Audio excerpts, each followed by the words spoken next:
Hello friends, Assalamu alaikum. Welcome to my channel Fathima's Kitchen. இன்னைக்கு நம்மளுடைய சேனல்ல ஒரு ஈவினிங் ஸ்நாக்ஸ் veggie pakoda எப்படி செய்யலாம்ன்றது பார்க்கலாமா? அதுக்கு தேவையான பொருட்கள்லாம் என்னன்றதை முதல்ல பார்த்துடலாம். நான் ஒரு பாதி வெங்காயத்தை நல்லா பொடியா கட் பண்ணி வச்சிருக்கேன். அதுக்கப்புறம் ஒரு கேரட்டை துருவி வச்சிருக்கேன். ஒரு உருளைக்கிழங்கை துருவி வச்சிருக்கேன். அப்புறம் மல்லி மிக்ஸியில் போட்டு ஒரு 2 தடவை பொடிச்சு வச்சிருக்கேன். அப்புறம் சில்லி ஃப்ளெக்ஸ் வேறு ஒன்றும் இல்லை, ஒரு 3 வத்தலை பொடிச்சு வச்சுருக்கேன். அப்புறம் மீட் மசாலா, இந்த மசாலாக்கு பதிலாக நீங்கள் வேறு என்ன மசாலா வேணாலும் எடுத்துக்கலாம், கறி மசாலா அந்த மாதிரி. அப்புறம் மிளகு ஜீரகத்தூள், தேவையான அளவு உப்பு. அப்புறம் கடலை மாவு நான் 1/4 கப்புக்கு அதிகமாக எடுத்திருக்கேன், 1க்கு 3 கப்பாக எடுத்திருக்கேன். அப்புறம் கடைசியாக பூண்டு நல்லா பொடியாக கட் பண்ணி வச்சுருக்கேன். இதுக்கு அப்புறமா நீங்கள் கார்ன்ஃப்ளவர் மாவு கூட சேர்த்துக்கலாம், நல்லா கிறிஸ்பியாக இருக்கும். இப்போ எல்லாத்தையும் மிக்ஸ் பண்ணிடலாம். நான் குழந்தைக்கு சேர்த்து பண்ணுறதுனால நான் கார்ன்ஃப்ளவர் மாவு சேர்க்கலை.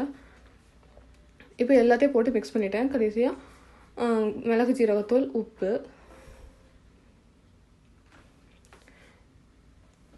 பூண்டு இதோட மிக்ஸ் பண்ணிவிட்டு அப்புறம் கடலை மாவு சேர்க்கலாம். கடலை மாவு கொஞ்சம் கொஞ்சமாக சேர்த்துக்கோங்க. ஈவினிங் ஸ்கூல்லேருந்து வர குழந்தைங்களுக்குலாம் இதை செஞ்சு கொடுக்கலாம். இப்போ கொஞ்சம் கொஞ்சமாக கடலை மாவு சேர்த்து மிக்ஸ் பண்ணிக்கலாம்.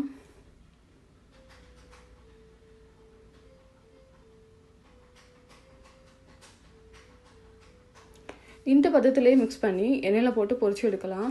நான் என்னோடய குழந்தைக்கும் சேர்த்து கொடுக்கறதுனால இன்னும் கொஞ்சம் கடலை மாவு சேர்த்து கொஞ்சம் மசிச்சு இருக்க மாதிரி போட்டிருக்கேன்.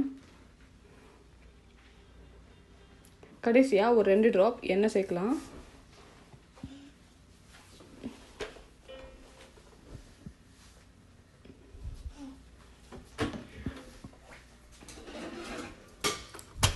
இப்போ நம்மளுடைய இந்த வெஜ்ஜி பக்கோடா மிக்ஸ் ரெடி ஆகிடுச்சு. இதை எண்ணெயில் போட்டு பொரிச்சு எடுக்கலாம். அதுக்கு ஒரு தவா ஹீட் பண்ணிக்கலாம். அதில் எண்ணெய் காஞ்சதும் நம்ம நம்மளுடைய மிக்ஸை போட்டு எடுக்கலாம். எண்ணெய் நல்லா காஞ்சிடுச்சு.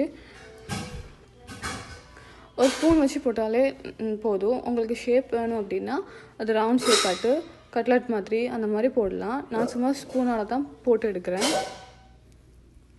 எண்ணெய் மீடியம் ஹீட்டில் இருக்க மாதிரி பார்த்துக்கோங்க, இல்லைன்னா சீக்கிரமாக கரிஞ்சிடும். இதை திருப்பி போட்டதுக்கப்புறமா லோ ஃப்ளேம் வச்சுக்கோங்க. காய்கறிகள் சாப்பிடாத குழந்தைங்களுக்கு இந்த மாதிரி கொடுக்கும்போது அந்த காய்கறியோட சத்து சேர்ந்துடும். உங்களுக்கு இவ்வளோ எண்ணெய் தேவையான்னு நினைக்கும் போது நீங்கள் இவ்வளோ எண்ணெய் சேர்க்காமல் சும்மா ஷாலோ ஃப்ரை லைட்டாக 2-3 டேபிள் ஸ்பூன் எண்ணெய் விட்டு இதை போட்டு எடுக்கலாம். இது திருப்பி போட்டிருக்கேன். 2 பக்கமும் நல்லா பொரிஞ்சிடுச்சு. இதை இப்போ எடுத்துடலாம். நம்மளுடைய வெஜ்ஜி பக்கோடா இப்போ ரெடி ஆகிடுச்சு. ஒரு சிம்பிளான ரெசிபி தான். ரமதானில் வடை சமோசான்னு அடிக்கடி சாப்பிட்றதுக்கு இந்த மாதிரி டிஃப்ரெண்ட்டாக ஒரு நாள் செஞ்சு பார்க்கலாம். சாப்பிட்டு பாருங்கள், உங்கள் வீட்லேயும் செஞ்சு பாருங்கள். இந்த ரெசிபி உங்களுக்கு பிடிச்சிருந்துச்சுன்னா இதை கண்டிப்பாக லைக் பண்ணுங்கள், ஷேர் பண்ணுங்கள். இந்த ரெசிபி பற்றி இருந்தால் கமெண்ட்டை எனக்கு ஷேர் பண்ணுங்கள். இந்த சேனலுக்கு நீங்கள் இது வரைக்கும் சப்ஸ்கிரைப் பண்ணலன்னா கண்டிப்பாக சப்ஸ்கிரைப் பண்ணுங்கள். Thank you so much.